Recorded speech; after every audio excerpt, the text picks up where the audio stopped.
महाभारत के युद्ध में भगवान कृष्ण के कई नीतियों को धोखाधड़ी या छल के रूप में देखा जाता है, लेकिन इसे समझने के लिए हमें पूरी कथा के संदर्भ में देखना होगा। चूंकि महाभारत के युद्ध में धर्म और अधर्म के बीच लड़ाई हो रही थी, पांडवों की ओर से कृष्ण ने जो भी नीतियाँ अपनाई वे धर्म की स्थापना और अधर्म के नाश के उद्देश्य से थी। महाभारत काल में कई ऐसे योद्धा थे जिन्हें हरा पाना असंभव था। अगर छल से इन योद्धाओं को ना मारा जाता तो पांडवों के लिए महाभारत का युद्ध जीत पाना बहुत ही मुश्किल था। आज हम ऐसे ही 5 योद्धाओं के बारे में जानेंगे जिन्हें छल से मारा गया। पहले है पितामह भीष्म। भीष्म पितामह के वध के लिए अर्जुन ने शिखंडी का सहारा लिया, जो ना तो पुरुष था ना स्त्री। भीष्म ने स्त्री पर अस्त्र न उठाने की प्रतिज्ञा ली थी। इसी का फायदा उठाकर अर्जुन ने शिखंडी को आगे कर भीष्म पितामह को बाणों से छल्ली कर दिया। दूसरे है गुरु द्रोणाचार्य।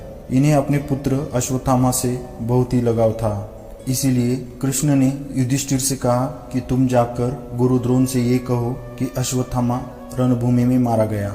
इससे वह युद्ध भूमि में कमजोर पड़ जाएंगे और अपने अस्त्र त्याग देंगे, क्योंकि जब तक गुरु द्रोण अपने अस्त्र स्वयं नहीं त्याग देते तब तक उनको हरा पाना बहुत ही मुश्किल था। लेकिन युधिष्ठिर असत्य बोलने के लिए तैयार नहीं था। फिर कृष्ण ने युधिष्ठिर को याद दिलाया कि कैसे गुरु द्रोण ने अधर्म का साथ दिया और निहत्थे बालक अभिमन्यु पर वार किया और उसकी हत्या की। कृष्ण ने ये कार्य युधिष्ठिर से करने के लिए कहा, क्योंकि युधिष्ठिर ने अपने जीवन में कभी भी असत्य नहीं बोला था और गुरु द्रोणाचार्य के लिए युधिष्ठिर के बातों पर विश्वास करना सरल था। परंतु युधिष्ठिर असत्य बोलने के लिए तैयार नहीं थे। तब कृष्ण ने गदाधारी भीम के हाथों अवंती राज के हाथी को मरवाया, जिसका नाम अश्वत्थामा था। फिर कृष्ण ने युधिष्ठिर से कहा कि अब तुम जाकर ये कह सकते हो कि रणभूमि में अश्वत्थामा मारा गया। इसके पश्चात युधिष्ठिर गुरु द्रोण के पास गए और गुरु द्रोण से उन्होंने कहा कि अश्वत्थामा रणभूमि में मारा गया, परंतु हाथी। उसी क्षण श्री कृष्ण ने शंखनाद शुरू किया, जिसके कारण गुरु द्रोण केवल इतनी ही बात सुन पाए कि अश्वत्थामा रणभूमि में मारा गया। गुरु द्रोण ने इस बात को सत्य मान लिया, क्योंकि यह बात युधिष्ठिर ने कही थी। और अश्वत्थामा की मृत्यु का समाचार सुनते ही गुरु द्रोण ने अपने अस्त्र त्याग दिए और युद्ध भूमि में बैठ गए। उसके पश्चात द्रौपदी के भाई धृष्टद्युम्न ने गुरु द्रोण का अंत कर दिया। तीसरा योद्धा है जयद्रथ। अभिमन्यु की हत्या में जयद्रथ की मुख्य भूमिका थी।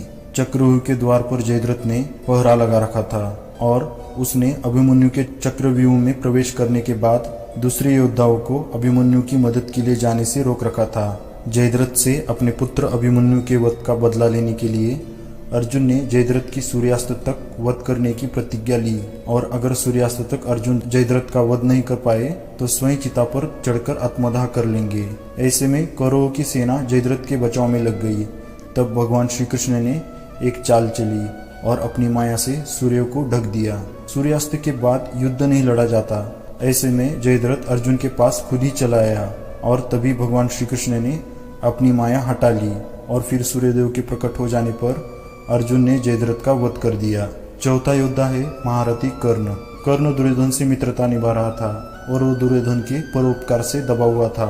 लेकिन कोई भी कर्ज कृष्ण से बड़ा या धर्म से बड़ा नहीं हो सकता। कर्ण दुर्योधन का कर्ज चुका रहा था और वो धर्म और सत्य को भूल गया था। उसके लिए मान और अपमान धर्म से बड़े हो चुके थे। कर्ण के लिए मित्रता निभाने का उद्देश्य और स्वाभिमान इतना बड़ा हो गया था कि वह अधर्म का साथ देने लगा था और धर्म के खिलाफ हो गया था। लेकिन धर्म के खिलाफ खड़े होने की कोई भी माफी नहीं होती।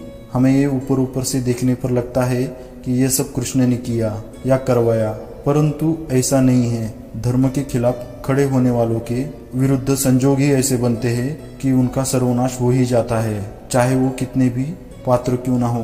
भगवान परशुराम के शाप के कारण कर्ण आखिरी समय में अपनी विद्या भूल जाते हैं। जब युद्ध करते हुए कर्ण के रथ का पहिया भूमि में फंस जाता है, तब निहत्थे कर्ण पर अर्जुन दिव्यास्त्र चलाकर उनका वध कर देते हैं।